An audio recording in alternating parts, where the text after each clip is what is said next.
서서히 캠프가 마쳐지려고 하는 순간이고,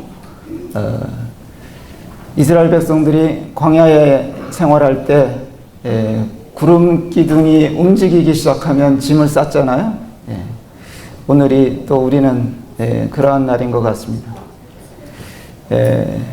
이제 조금 후면 우리가 예배를 드리고 또 이곳을 떠나야 되는데,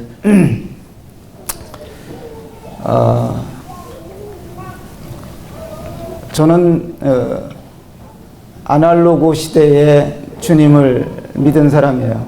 소년 시대의 시절에 주님을 믿었고, 오늘까지 하나님의 은혜로 말미암아 여기까지 온 것 같습니다. 그래서 이제 여기 북북교회 성도님들 몇몇 분들과 이렇게 교제를 나누다 보니까 우리 특히 박주영 이제님께서 너 어렸을 때 얘기를 왜 안 했느냐 그러시더라고요. 그래서 왜냐하면 그분이 저의 소년 시절서부터 아시거든요. 저는 이제 경기도 양평에서 중학교를 다닐 때 제 주님을 믿었어요. 중학교 2학년 때죠. 이제 그래서 그때 중학교 다닐 때 복음을 듣고 구원받은 친구들이 많이 있었는데, 그 중에 이제 모임 가운데서 이제 생활하는 자매가 한 분 계세요. 누구냐 하면 이제 유신인 형제 어머니예요. 그래서 구원받고 저는 강원도에 가서 또 10여 년을 이제 살게 됩니다. 그런데 그때는 전국에 모임이 별로 없었어요. 강원도에는 한 군데도 없었습니다. 그런데 저는 그곳에 가서 예수님을 믿었다는 것 하나 붙들고 10년을 살았던 것 같아요. 거의 영적 진보나 성장은 있을 수가 없었고요. 혼자서 그 나름대로 그냥 성경도 읽고, 또 이제 그 동네에 있는 어떤 감리교회를 나가봤는데, 이제 제가 이제 교만해서 그런지 모르지만은 그 전해지는 메시지가 구원도 아닌 것 같고 뭐 이런 생각이 들어가지고 조금 나가다가 이제 접었어요. 그러다 보니까 혼자 생활하는데 영적인 삶에 어떤 변화도 없고, 이제 그렇게 살아오면서 저희 부모님은 그때 당시 이제 서울에 계셨기 때문에 제가 이제 서울에 1년에 한두 차례 올라올 때면 저는 이제 노량진교회 사육신묘 위에 있을 때 이렇게 찾아갔습니다. 아무도 아는 사람들은 없죠. 그러나 거기서 예배드리는 둘러앉아서 예배드리는 그 모습을 보고 내려오면 그 여운이 몇 개월까지 가는 거예요. 정말 아름답게 보였고, 그리고 이제 박주현 제님이 사무실을 가지고 계실 적에 간간히 또 찾아가서 인사도 드리고 이렇게 이제 지나왔습니다. 그러다가 이제 1980년도에 지금 저희 아내와 결혼을 하게 됐는데요. 동대문, 이제 서울 북북교회가 이제 전신이 동대문 교회잖아요. 동대문 교회가 어디에 있었냐면 서울 제기동에 있었단 말이에요. 그 제기동 로타리쯤에 있었을 때인데, 그때 거기를 또 방문을 할 기회가 있어서 갔다가 이제 어떤 형제님한테 걸렸죠. 그래서 이제 너 장가 가야 되지 않느냐 그래가지고 자매님을 한 분 소개해 줄 테니까 만나봐라. 그래서 몇 달 후에 또 서울에 갔을 때 찾아갔습니다. 그랬더니만 지금의 아내를 소개받아가지고 제기동 로타리 그 지하에 있는 꽃다방에 가서 거기서 30분간 차 한잔 마시면서 이렇게 대화를 나누고 돌아왔는데요. 다시 강원도로 돌아왔는데 이 자매가 어떻게 생겼는지 기억이 안 나는 거예요. 그래서 제 사진 한 장을 편지에다 넣어서 보내면서 내가 자매님 얼굴을 기억이 안 나니까 사진을 하나 보내주십시오. 그래서 사진을 받아보고 이렇구나 그런 생각을 이제 하게 됐고 참 순수했죠. 그래서 오늘 아침에 제가 찬양을 듣는데 참 북부 모임에는 너무 보배들이 많구나 그런 생각을 하면서 이 찬양에 제가 매몰돼 가지고 메시지를 다 까먹을 정도예요. 그래서 너무 감동이 되고 참 좋습니다. 그래서 이제 제가 결혼식을 1980년도에 했는데 이수원 형제님께서 저희를 주례를 해주셨어요. 이수원 형제님이 또 제가 양평에서 침례를 받을 때 침례식에 박호숙 자매님하고 같이 오셔서 저희 침례식에 참석을 해주셨어요. 그때 아마 이수원 형제님이 신혼이었지 않나 이런 생각이 듭니다. 근데 지금 할아버지가 되셨잖아요. 세월이 이렇게 많이 흘렀고 그래도 저는 늘 마음속에 그 옛날을 동경하면서 그 시절에 제가 이제 주님을 믿은 때가 가을이거든요. 9월달이에요. 9월달인데 당신의 마음이라는 자그마한 속죄자를 보면서 저는 그때까지만 하더라도 제가 그저 괜찮은 아이라고 생각하고 살았는데 그 당신의 마음이라는 속죄자 보면 하트 안에 온갖 짐승들이 12가지 짐승들이 들어가 있는 거예요. 그러면서 만물보다 거짓되고 심히 부패한 것이 사람의 마음이라 이런 이제 예레미야에 있는 말씀이 적혀 있고 그런 걸 보는 순간 나도 죄인이구나 하는 걸 비로소 깨닫고 주님을 믿게 된 동기가 된 겁니다. 근데 그때는 성도들 보기가 흔치 않은 시대에 그래서 어쩌다가 형제라는 단어만 들어도 가슴이 울렁울렁 그럴 때예요. 지금은 너무 많아가지고 만나도 별로고 그런지 모르겠지만은 그런 시절이 있었단 말이에요. 그래서 저는 저희 자매를 만나자마자 그냥 주님이 허락해 준 자매로 생각하고 뭐 이것저것 따질 게 없었어요. 제가 요즘에 가끔씩 이제 중매를 해보는데요. 성공률이 30%를 넘지 못해요. 뭐 이렇게 조건들이 많은지 안 맞아요, 이것도. 그래서 그러나 저희 시절에는 그냥 단순하게 믿음만 생각하고 그분이 저는 조건이 모임 없는 곳에 가서 오랫동안 10여 년을 살았기 때문에 첫째 조건이 모임 생활하는 자매면 된다 그랬어요. 그래서 물론 지금 생각해 보면 그때 다방에서 만났을 때 몇 가지 다짐을 좀 받아놨어야 되는데 하는 이제 후회도 들기는 하지만은 그래도 주님 은혜로 이렇게 살아왔고 이제 우리 여기 앞에 계신 김은묵 형제님이 또 저희들 이제 결혼식에 사회를 봐주셨어요. 그래서 오자마자 형님에게 물어봤더니만 기억을 못 하시겠대요. 이런 인연이 있기도 하고요. 그래서 1980년도에 춘천 모임이 시작이 됐는데 그때부터 저희들이 거기서 주님을 섬기기 시작했어요. 근데 처음에 그때 저가 얼마를 가지고 시작했냐면 200만 원을 가지고 생활을 시작했어요. 근데 집을 가서 이제 새로 얻었죠. 그 200만 원을 지금까지 못 다 쓰고 있어요. 제 통장에는 지금도 200만 원이 넘어요. 써도 줄어들지 않는 거예요, 이게. 하나님의 은혜죠. 감사한 마음이 있고요. 그래서 일전에도 말씀을 드렸습니다마는 재작년에 전임 사역에서 이렇게 내려놓고 지금도 여전히 옛날을 생각해 봐도 저는 그저 단순하게 생각하고 신앙생활을 했고 지금도 여전히 단순하게 여기고 이렇게 생활하는 편입니다.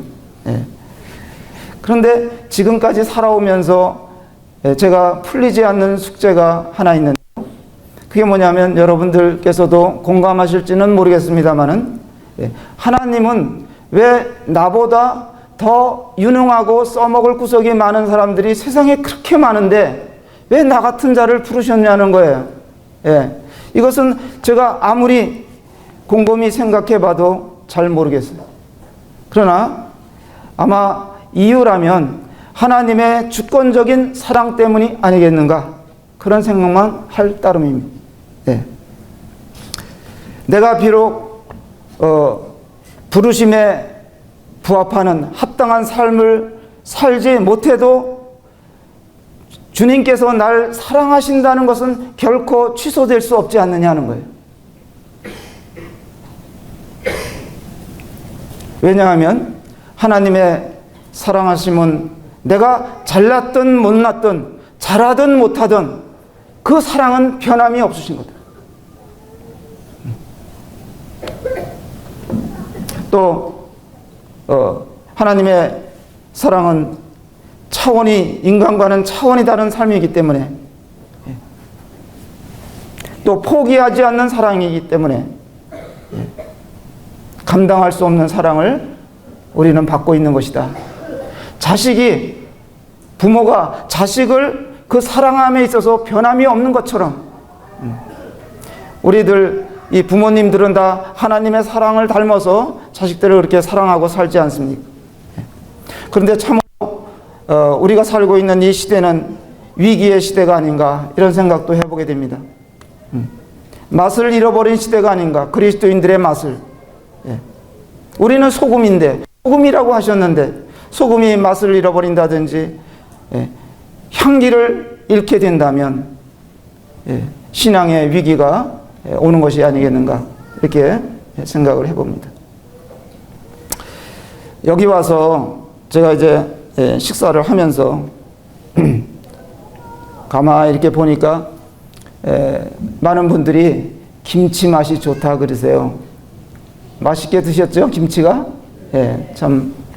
그런데 김치가 맛있게 되려면 배추가 죽어야 되잖아요.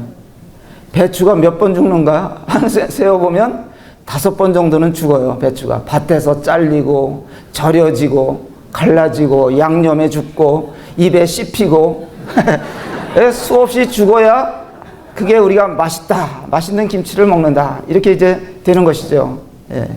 그래서 좀 우리는 이 세상에 이렇게 맛있는 김치처럼 영향을 끼치면서 살아야 되는데 오늘날 그리스도인들이 과연 그렇게 사느냐, 이런 것을 저 자신부터 놓고 생각해 보면 많이 속상할 때가 있습니다. 여러분들 국수 좋아하세요? 소면. 아마 싫어하시는 분도 제가 삶아드리면 아주 맛있게 드실 수 있습니다. 우선 김치 국물이 잘 익어야 돼요. 익은 김치 국물을 준비하시고요. 거기에 적당히 이제 간을 맞춰야 되겠죠. 또 배추, 김치도 송송송송 쓸어놔야 되겠고, 할 수만 있다면 계란 지단도 붙여서 송송 쓸어놓고, 소고기도 달달 볶아서 채 쓸어놓고, 김도 구워서, 도장 구워서 부셔놓고, 또 깨소금도 듬뿍, 이렇게 해서 준비를 합니다. 그런데 거기에 소면을 삶는 데 비법이 있는 거예요. 소면을 삶을 때 찬물을 3컵 준비했다가 중간중간 넣는 거 아시죠? 그래야 소면이 맛있게 삶아지는 것이죠. 그런데 제가 뭘 말씀드리려고 그랬냐면, 이 소면은 딱딱하잖아요. 부러지잖아요, 잘. 이게 꼭 우리 모습이에요. 우리가 잘 부러져요. 여기 살다가 뭐 이렇게 삐지기도 잘하고 넘어지기도 잘하고 부러지기도 잘하는 분들이 있을 거란 말이죠. 우리가 소명 같아요. 그런데 이런 소명 같은 자들을 하나님께서 뜨거운 물에다 집어넣으시는 거예요. 그러면 어떻게 돼요? 몰랑몰랑해지고 부드럽게 되는 거예요. 이게 하나님이 우리를 성숙시키시고 우리를 다루어 가시는 방법이 그거라는 거예요. 그래서 고난이 결코 우리들에게 불필요한 것이 아니라, 우리가 마냥 싫어할 만한 것이 아니라 참 우리를 유익되게 하는 것이다, 이렇게 받아들이면 좋고, 예. 아까 이제 찬양을 들으면서 이제 말씀하셨는데, 예. 정말 우리가 깊어지려면 이런 방법을 통해서 깊어지게 하신단 말이에요. 예. 그래서 그리스도인답게 살아야 되는데, 예. 누가 그리스도인인지 세상 사람인지 구분이 안 되는 이런 시대에 우리가 있는 것이. 예. 요즘에 개가, 집에서 키우는 개가 도둑을 지켜야 되고 짖어야 되는데 누가 도둑인지 주인인지 구분이 안 돼서 못 짖는다는 우스갯소리가 있어요. 예. 그래서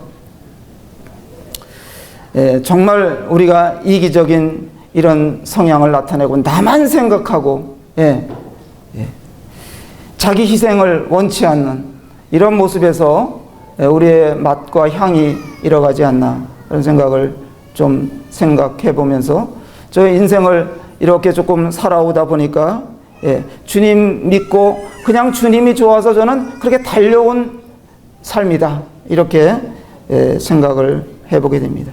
그래서 제 삶에 주님을 빼면 다 개뿔이다, 이 지구 살았어요. 예. 뭐 주님 아니면, 예, 무엇을 해도, 무엇을 이루었다 하더라도 그건 전부 의미가 없는 것이다. 예. 그래서 오늘 말씀을 이제 승리를 확신하다, 이런 제목으로 준비를 했습니다. 로마서 이제 8장 마지막 부분이죠. 제가 다른 얘기를 하다 서론이 길어서 많이 시간을 뺏어 먹었습니다. 네, 8장 31절부터 그래도 시간이 없다 하더라도 좀 읽어드리고 말씀을 드리겠습니다. 그런즉 이 일에 대하여 우리가 무슨 말 하리요? 만일 하나님이 우리를 위하시면 누가 우리를 대적하리요? 자기 아들을 아끼지 아니하시고 우리 모든 사람을 위하여 내주시니가 어찌 그 아들과 함께 모든 것을 우리에게 주시지 아니하겠느냐? 누가 능히 하나님께서 택하신 자들을 고발하리요? 의롭다 하시니는 하나님이시니 누가 정죄하리요? 죽으실 뿐 아니라 다시 살아나신 이는 그리스도 예수시니 그는 하나님 우편에 계신 자요 우리를 위하여 간구하시는 자시니라. 누가 우리를 그리스도의 사랑에서 끊으리요? 환난이나 곤고나 박해나 기근이나 적신이나 위험이나 칼이랴. 기록된 바 우리가 종일 주를 위하여 죽임을 당하게 되며 도살당할 양같이 여김을 받았나이다 함과 같으니라. 그러나 이 모든 일에 우리를 사랑하시는 이로 말미암아 우리가 넉넉히 이기느니라. 예? 다시 한번.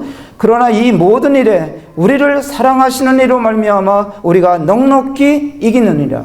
내가 확신하노니 사망이나 생명이나 천사들이나 권세자들이나 현재일이나 장래일이나 능력이나 높음이나 깊음이나 다른 어떤 피조물이라도 우리를 우리 주 그리스도 예수 안에 있는 하나님의 사랑에서 끊을 수 없으리라.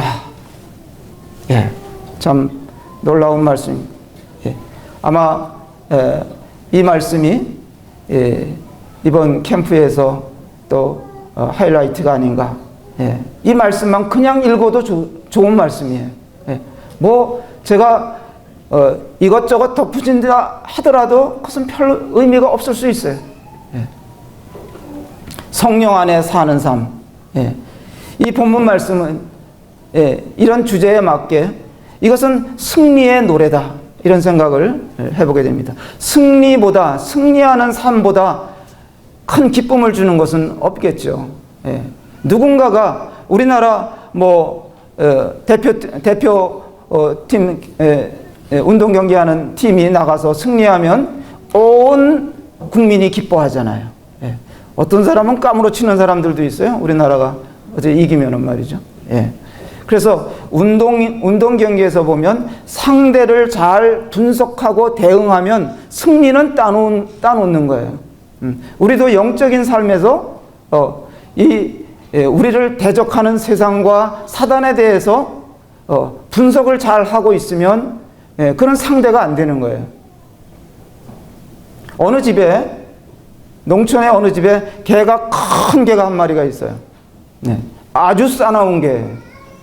그런데 그 집에 들어가려고 그러니까 이 개가 위협을 하는데 가만히 보니까 이 개가 늙어가고 이빨이 다 빠졌어요. 그러면 게임이 돼요? 안 돼요? 네. 안 되는 거예요. 네. 그런 이빨 빠진 개이기 때문에 사람을 물어도 별거 아닌 거예요. 싸우면 이기는 거예요. 예. 사탄은, 예, 우리 주님께서 이빨을 다 빼버리셨어요. 예. 겁낼 게 없어요. 예. 괜히 우리가 겉모습만 보고 사탄은 위협하고 뭐 이런 건 잘해요. 예. 큰 소리 치고 그러지만은 실상은 우리가 두려워할 존재가 아니다. 예. 이 말씀을 보면 그렇습니다. 예. 31절의 말씀 다시 보시면, 그런즉 이 일에 대하여 우리가 무슨 말하리요? 만일 하나님이 우리를 위하시면 누가 우리를 대적하리요? 예. 세상에서 가장 용감하고 물러설 줄 모르는 민족이 있어요. 예. 한 대 맞으면 10대 때리는 나라가 있어요. 어느 나라입니까? 이스라엘. 이스라엘이 그래. 왜 이토록 작은, 예, 수를 가진 민족이, 국가가, 또 그 땅도 좁잖아요. 예. 저희들 강원도 땅만 하잖아요. 그런데 어떻게 그렇게 그들이 당당하고 담대할 수 있느냐? 예. 그들은 자기네들이 섬기는, 예, 하나님은 대적할 자가 없다, 이런 확신을 갖고 있기 때문에 그런 거예요. 사도행전에 여러분들이 이제 4장 이후의 말씀들을 이렇게 볼 것 같으면 제자들이 관리들 앞에서, 에? 당당하고 담대하게 맞섰단 말이에요. 어떻게 그럴 수 있었는가? 그들은 성령의 충만함을 받았고, 예, 관리들의 권세라는 것은 하나님 앞에서 별거 아니다, 그렇게 여겼기 때문에 그들은 담대할 수가 있었던 것입니다. 예. 실제로 오늘날 그리스도인들을 대적할 만한 자가 세상에는 없는 거예요. 내 뒤에 계신 하나님, 내 편이신 하나님, 나를 위하시는 주님 계시기 때문에 우리는 두려워할 것이 없는 것입니다. 그렇기 때문에 우리들에게 지금 필요한 것이 있다면 그분에 대한 신뢰요 믿음이고, 네, 또 우리는 코끼리 가죽을 가져야 되는 것입니다. 제가 배운 건데요. 네, 스리랑카 다니면서 배운 건데, 그들은 코끼리 가죽은 용기를 뜻한다 그래요. 용기. 네. 스리랑카 이렇게 가다 보면, 이제, 네, 이 길을 가다 보면 큰 집채만한 코끼리들이 길에 나와서 지키고 있고, 야생 코끼리들이 있는 곳이에요. 네. 코끼리들은 무엇도 두려워하지 않아요. 네. 우리 거기에 있는 순대남 형제는 그 집 근처가 코끼리 떼들이 습격을 받아가지고 울타리도 다 부서지고 뭐 이런 적도 있었어요. 그들은 철조망도 겁내지 않고요, 차가 와도 차도 뒤집을 정도로 담대한 거예요. 예. 우리들에게는 그런 용기가 필요한 거예요. 주님을 믿는 사람들에게는. 그리고 우리가 승리의 삶을 경험하게 될 때 더 담대할 수가 있습니다. 그런 간증들이 많으시잖아요. 주님이 나를 도우셨다. 예. 주님이 나를 지키셨다. 예. 제가 오래간만에 여기, 웅호 형제님 만났어요. 예. 건강의 위기를 겪으셨다고 그랬었는데, 예, 주님이 지켜주신 거, 지금 건강하게 계시잖아요. 예. 이런 것들을 경험하면 담대할 수가 있는 거예요. 그래서 첫 번째 포인트로 말씀드리고 싶은 것은 주님과 결합된 삶은 완전하다. 예. 우리는 주님과 영원한 결합, 관계를 맺은 자들입니다. 예. 이것은 취소될 수 없는 관계예요. 누구도 무엇도 끊을 수 없는 관계가 맺어진 것입니다. 누가 우리를 그리스도에게서 끊으리요? 아니라는 거예요. 그리스도의 사랑에서 떼어놓을 수가 없다. 예. 누가 우리를 그리스도에게서 끊으려 이런 말이 아니라 누가 우리를 그리스도의 사랑에서 떼어놓을 수 있겠느냐, 그 의미예요.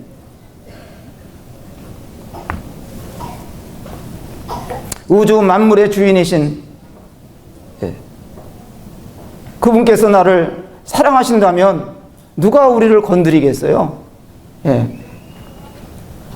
빌립보서 4장 13절에 보면 사도 바울이 그런 얘기했죠. 내게 능력 주시는 자 안에서 내가 모든 것을 할 수 있다. 프랑스에 가면요, 루브르 박물관이 있잖아요. 거기 들어가 보시면 나폴레옹 그림들이 사방에 걸려 있어요. 위대한 영웅이죠. 근데 나폴레옹이 한 유명한 말이 뭐가 있습니까? 내 사전에는 불가능은 없다. 그는 전쟁의 영웅이었죠, 한때는. 그는 내 사전에는 불가능이 없다고 외쳤기 때문에 하나님의 도움 따위는 필요 없다고 생각했기 때문에 그런 믿음을 가질 수가 없었어요. 그러나 그는 나중에 전쟁에서 대패하게 되고 대서양 가운데 있는 작은 섬, 그곳에 유배되어 가지고 비참하게 그의 삶을 마쳤습니다. 그런데 사도 바울도 똑같은 말을 했습니다. 똑같은 말인 것 같지만 똑같은 말이 아니에요. 내게 그는 내 사전에는 그랬지만 사도 바울은 내게 능력 주시는 자 안에서, 이게 다른 거죠.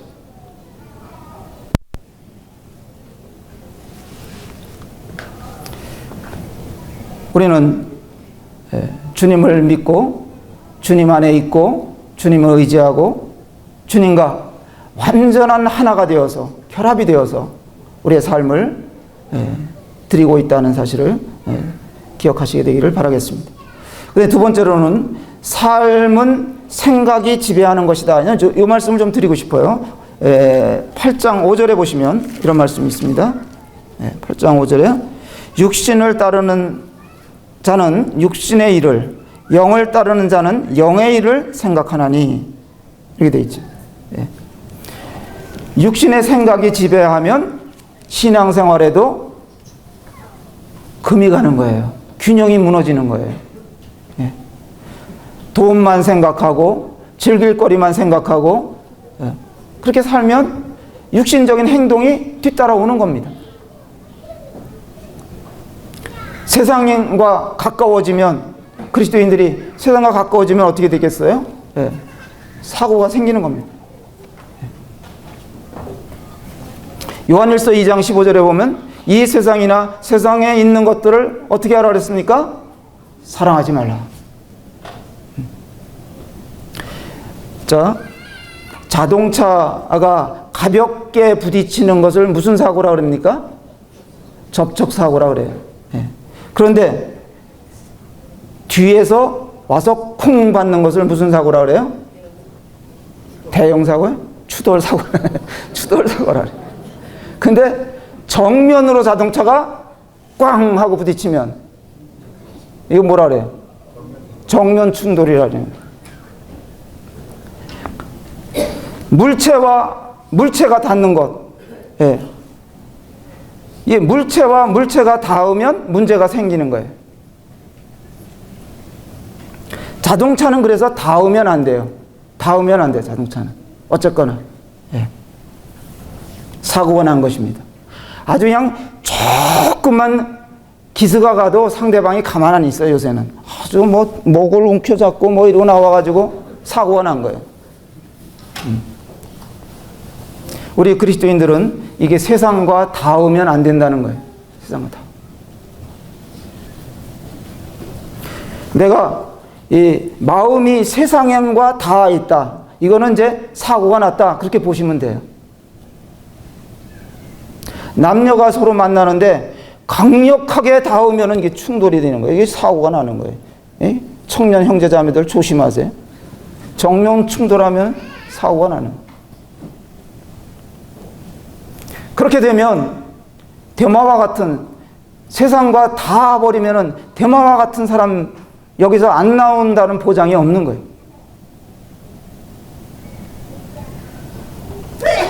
우리의 마음은 더 가치 있다고 생각하는 것에 끌리게 되어 있습니다. 예.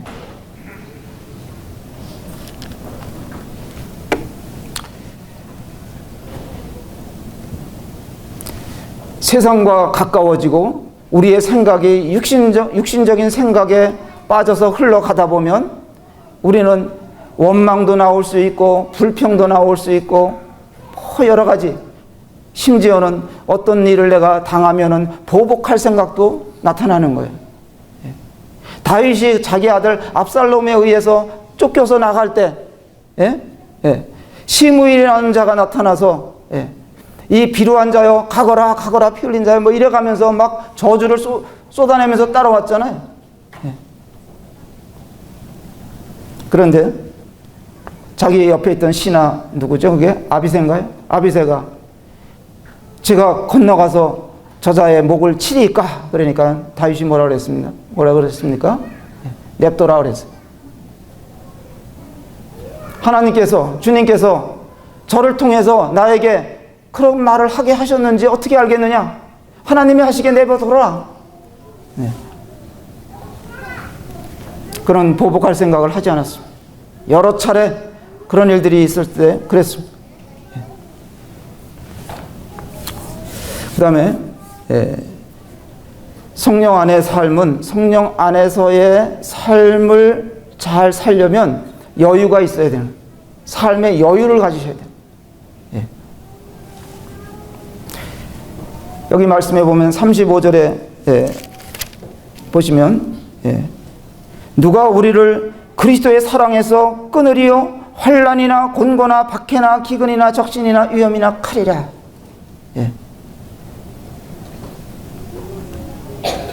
누가 끊기는?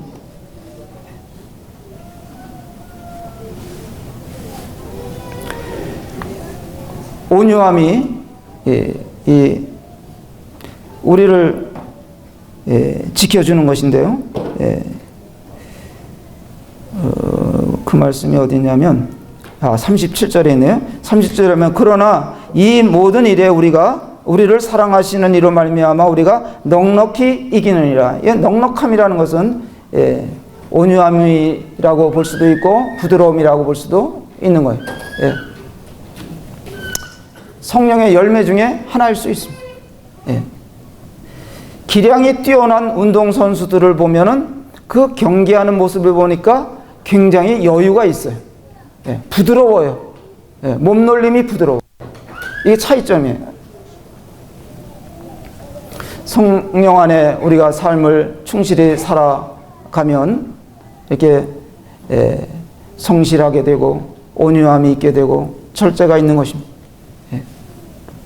그러면 그리스도인의 이런 삶의 여유가 묻어나는 것은 어디에서 기인되느냐? 이것도 역시 주님을 의지하는 믿음에서 비롯되는 것입니다. 누가 또 무엇이 우리를 그리스도의 사랑에서, 하나님의 사랑에서 끊으려? 그렇지 않습니다. 이런 신앙의 밑바탕에는, 이런 믿음의 그 밑바탕에는 여유가 묻어나게 되어 있습니다.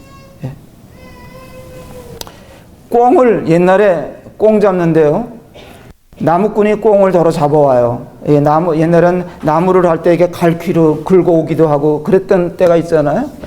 뭐 요즘 분들은 잘 모르실 거예요. 제가 아날로그 시대 사람이기 때문에 그런 것을 알고 있어요. 나무꾼들이 그렇게 나무를 해왔다. 그런데 꽁을 덜어 잡아오는 거예요. 꽁이 기다가 갑자기 이 사람을 만나면, 그리고 사람이 소리를 꽉 지르면 이놈이 도망가지 않고 땅으로 기어가다가 풀숲에다 머리를 콱 쳐박는 거예요.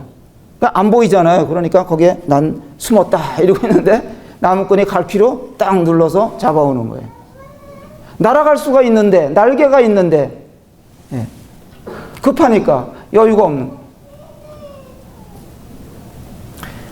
대적과의 관계에서 우리는 전혀 밀릴 것도 없고 예, 손해볼 것도 없는 자들이에요.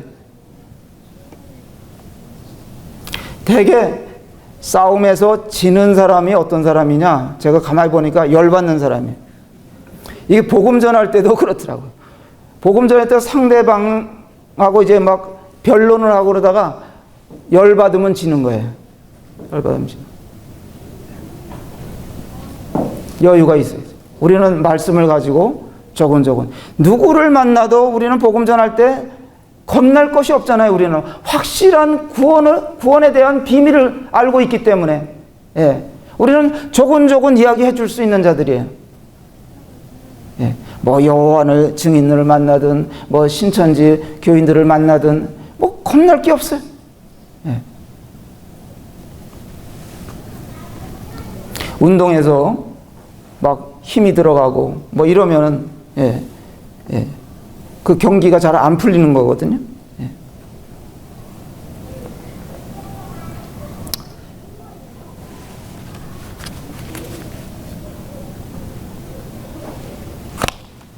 예. 그 다음에 이제 35절 말씀을 조금 전에 봤는데요. 그래서 그리스도의 우리가 사랑을 기억해야 되고, 그리스도의 사랑을 생각하면 뭐 찬송가 가사에도 참 어떤 분들이 참 그 십자가의 사랑을 기억하면서 노랫말을 지었는데 우리들의 가슴을 적시는 그런 것들이 참 가사들이 많은 거예요. 그래서 이 찬양 사역도 굉장히 중요한 사역이고, 이 찬송가 가사를 쓰는 사람들도 참 그냥 쓰는 게 아니잖아요, 그게. 주님의 십자가의 사랑을 생각하면서 쓰는 거예요. 주님의 사랑은 위대한 사랑이고요. 세계에서 가장 유명한 산이 있다면 어떤 산이겠습니까? 에베레스트 산이요? K2봉? 일본의 후지산입니까? 저는 갈보리 산이라고 말씀드릴 수 있어요. 작은 동산과 같은 산이지만 그 갈보리 산 위에서 우리 구주께서, 주 예수 그리스도께서 인류의 모든 죄를 지고 십자가 위에서 피 흘려 죽으신 그 산이야말로 온 세상 모든 사람들에게 소개할 수 있는 산이다. 유명한 산이다. 그런 말씀을 드립니다. 거기서 우리들의 모든 죄값이 지불됐고요. 죄값이 다 지불됐어요.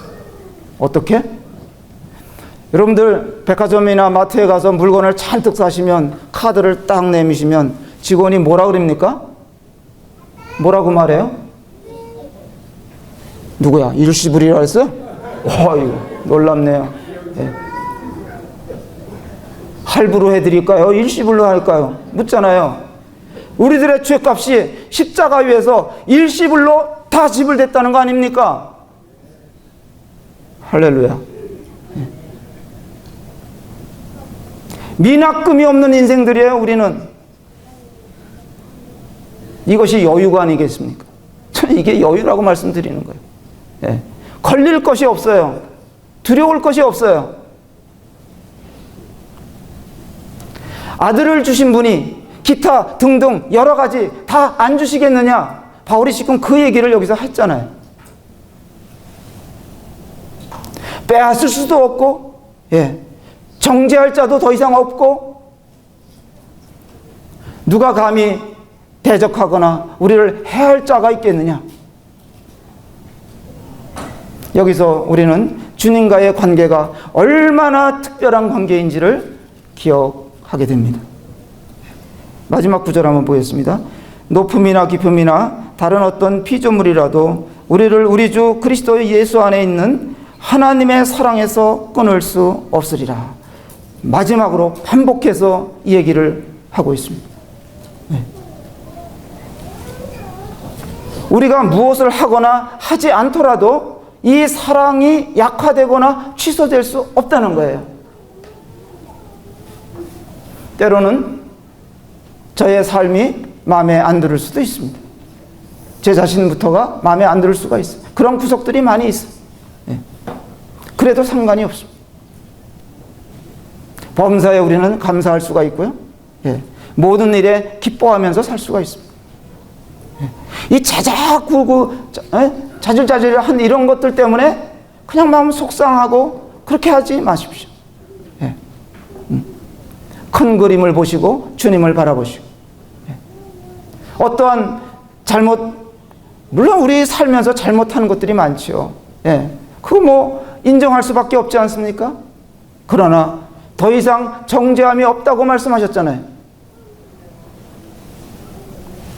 실패에도 불구하고 낙심할 이유가 사실은 없는 것입니다. 다만 우리가 낙심하게 되고 절망하게 되고 분내하고 속상하고 왜 저럴까? 왜 나한테 이래? 이러면 우리만 그냥 무너지는 거예요. 그리스도의 사랑에서, 하나님의 사랑에서 떼어놓을 수 있는 것이 있겠느냐는 거예요. 하나님은 내가 죄인 되었을 때에도 사랑하신 분인데,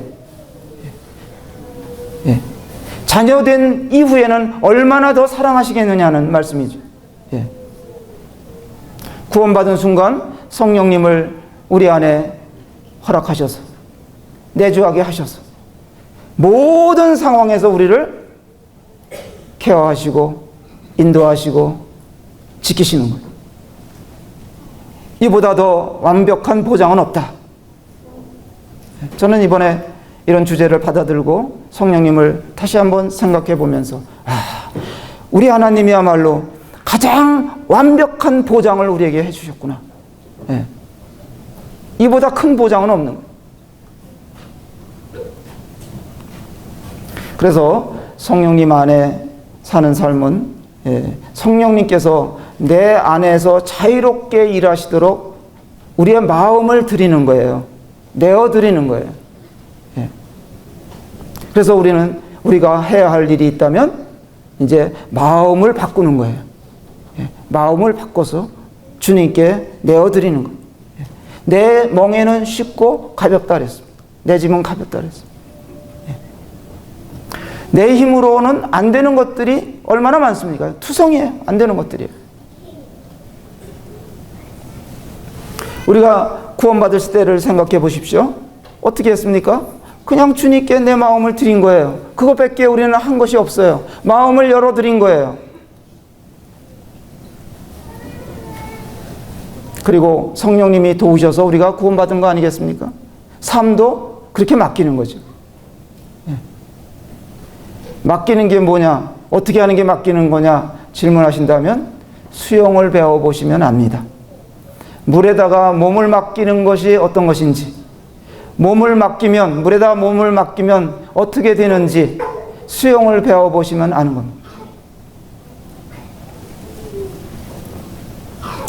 그래서 이렇게 부족한 자를 불러주셔서 이렇게 큰 주제를 맡겨주셨는데 성에 안 차실 수도 있습니다.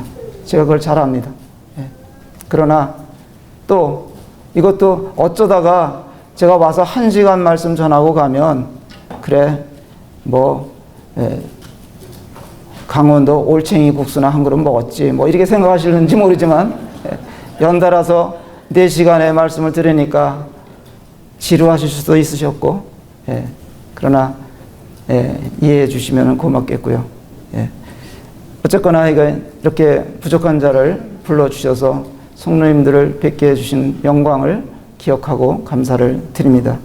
혹 춘천에 오시게 되면 연락 주시면 제가 막국수 잘하는데 알고 있으니까 한 그릇씩 대접해 드리도록 그렇게 하겠습니다.